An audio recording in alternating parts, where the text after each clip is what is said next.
Toujours tiré à quatre épingles comme ça, même dans un jardin?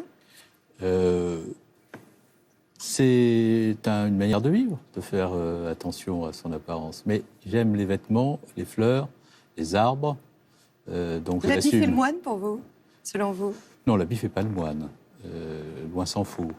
Mais il faut être comme on est. Moi, j'ai toujours été comme ça fait partie de ma personnalité, ça fait écrire des papiers, je ne m'en offusque pas, j'assume ce que je suis. En 2014, il y a l'un de vos amis, Jean-Paul Baquet, qui vous avait prédit cet avenir de Premier ministre. Et vous aviez répondu, mais c'est de la folie. Moi, Premier ministre, ça n'existe pas. C'est de la tarabistouille. Alors, qu'est-ce qui vous paraissait inatteignable à l'époque? Bon, d'abord, en 2014, j'étais dans d'autres responsabilités gouvernementales. Je n'ai jamais conçu des parcours, moi, pour moi-même. Ce n'est pas comme ça que les choses se sont passées. Lorsque j'étais porte-parole de François Hollande, il pourra vous le confirmer, lorsqu'il a été élu président de la République, le soir, je ne suis pas allé à la Bastille où il y avait la fête. Je suis rentré à Cherbourg, au volant de ma voiture, pour reprendre mes activités dès le lendemain matin, que j'avais abandonnées pendant quelques semaines pour faire sa campagne. Et je n'ai pas appelé François Hollande jusqu'au moment où Jean-Marc Ayrault m'a appelé pour m'indiquer qu'il était en train de composer le gouvernement et qu'il me demandait d'être ministre des Affaires européennes.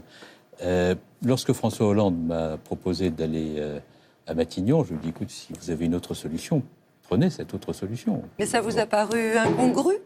Non, ça ne m'a pas paru incongru, mais j'étais à l'époque Place Beauvau, il y avait la lutte antiterroriste, j'estimais que le travail que je faisais Place Beauvau était difficile, que mes équipes étaient mobilisées, que le niveau de menace était élevé, et que par conséquent, s'il y avait une autre solution, nécessairement, elle était meilleure que mon choix.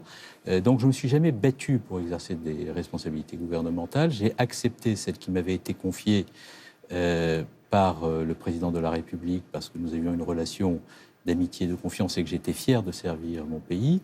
Mais le fait de devenir Premier ministre s'est inscrit dans des circonstances très particulières pour lesquelles j'ai accepté, par loyauté vis-à-vis du président de la République, de remplir une mission supplémentaire pour laquelle je n'étais pas préparé, mais que j'ai essayé d'accomplir le mieux possible dès lors qu'elle m'était confiée. Oui, qu'on se prépare à devenir Premier ministre? Je ne sais pas si on se prépare à devenir Premier ministre, mais certains l'ont tellement voulu qu'ils s'y sont vraisemblablement longtemps préparés. Ça n'a pas été mon cas, je ne l'ai pas voulu. Il y en a même certains qui ont été très déçus. Oui, parfois certains qui s'étaient préparés depuis longtemps n'ont pas été nommés, ont été déçus. Moi, je ne me suis pas préparé. Lorsque j'ai été nommé, j'ai fait comme si je m'étais préparé en essayant de faire le mieux possible dans des circonstances dont il ne vous a pas échappé qu'elles étaient difficiles. 150 jours, donc jalonnés de rencontres, vous évoquez vos pères. De temps en temps, vous taclez. Vous taclez Ségolène Royal, elle ne peut pas avoir tort puisqu'elle a failli être présidente. Vous dites sur elle, elle portait trop attention à elle-même. Non, mais ne présentez pas le livre comme ça, parce que ce n'est pas un livre qui tacle. C'est sûr, un livre... par rapport à d'autres. Non, ce n'est pas du tout un livre que j'ai écrit dans cet état d'esprit-là. C'est un livre, et d'ailleurs ce que je dis sur Ségolène Royal, si vous lisez la totalité du paragraphe, est plutôt aimable, mais elle a ses traits de caractère, donc je ne peux pas non plus faire un livre sincère, sans dire ce que j'ai éprouvé au moment où j'étais en discussion, en relation avec tel ou tel événement ou telle personne. Et je pense par ailleurs qu'il est important aussi, lorsque l'on a vécu des moments politiques avec des personnalités, de retracer le portrait de ces personnalités en fonction de la perception qu'on en a eue, si encore une fois on veut être sincère. Mais vous l'avez lu, ce livre, vous avez remarqué que ce n'est pas un livre de règlement de compte, ce n'est pas un livre acrimonieux, ce n'est pas un livre amer, tout simplement parce que je n'éprouve pas ces sentiments. Qu'est-ce que vous pensez d'ailleurs de ceux qui sortent, notamment des proches de François Hollande et des conseillers? Il y en a plusieurs qui sortent actuellement et qui sont beaucoup plus venimeux. Mais moi je pense que certains ont fini par être à ce point intoxiqués par une certaine manière de faire de la politique qu'ils ne conçoivent plus la politique sans le venin. Alors moi, je n'ai pas de naïveté, je sais très bien ce qu'est la vie politique, mais je pense qu'il est préférable de substituer les idées au venin dans le contexte particulier où se trouve notamment la gauche. Vous êtes redevenu avocat, vous enseignez aussi à Sciences Po. À quoi elle ressemble, votre vie aujourd'hui? Ma vie ressemble à la vie d'une personne qui revient à la vie civile après avoir été pendant 5 ans dans la vie publique totalement, à 150% de son temps, avec passion et en essayant de bien faire. Donc, moi, j'ai la passion. C'est perturbant, c'est déprimant? Non, c'est pas du... Alors, ce n'est absolument pas déprimant, vous voyez. Ce n'est absolument pas perturbant. Moi, j'ai la passion du droit, j'ai la possibilité d'enseigner à l'Institut d'études politiques de Paris, et ça faisait très longtemps que j'avais envie de le faire. Je suis invité à participer à des conférences par des think tanks.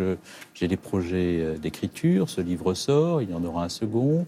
Il y a aussi quelques projets de récits plus romanesques. Donc, la vie Qu'est-ce que c'est les récits romanesques? Je vais écrire des romans, fictions, oui, des romans. romans. J'ai quelques projets. Donc, voilà.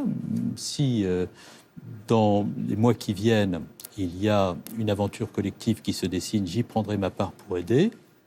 Et je le ferai avec toutes les convictions toute la force des convictions qui sont les miennes, et la volonté de faire en sorte que la gauche de gouvernement fasse entendre sa voix. On en a besoin dans ce pays, à condition qu'elle soit rassemblée, cette gauche, et qu'elle décide d'être enfin audible, plutôt que de se laisser aller à des divisions, à des règlements de compte. Et si je peux le faire, je le ferai.